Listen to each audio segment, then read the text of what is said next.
दक्खनचा राजा श्री ज्योतिबा त्याची यात्रा आजपासून कोल्हापूरच्या पन्हाळा येथे सुरू झाली। ज्योतिबाच्या यात्रेत ठिकठिकाणच्या सासन काट्यांसह भाविकांनी गडावर एकच गर्दी केली आहे। दरम्यान पूर्वसंध्येला ज्योतिबाची बैठी पूजा बांधण्यात आली। अख्खा ज्योतिबाचा डोंगर आज गुलालाने न्हाऊन निघतोय। नवस फेडण्यासाठी दुरून भक्तगण आले, पण अनेकांना ज्योतिबाचं दर्शन प्रत्यक्ष घेता येणं शक्य नसल्याने त्यांच्यासाठी घर बसल्या ज्योतिबाच्या दर्शनाची संधी साम टीव्हीने उपलब्ध करून दिली आहे। ज्योतिबाच्या नावाने चांग भलं नावाची मालिका साम टीव्हीवर सुरू आहे। संध्याकाळी 7:30 ते 8 वाजता तुम्ही या मालिकेच्या माध्यमातून ज्योतिबाचं दर्शन घेऊ शकता।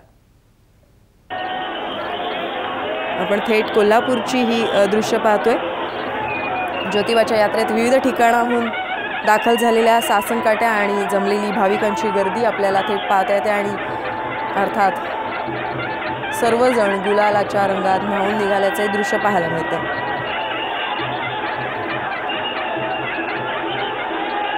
मानाच्या या सासन काठ्या ज्योतिबाच्या डोंगरावर दाखल झालेल्या आहेत। आजपासून ज्योतिबाच्या यात्रेला उत्साहाने सुरुवात झालेली आहे।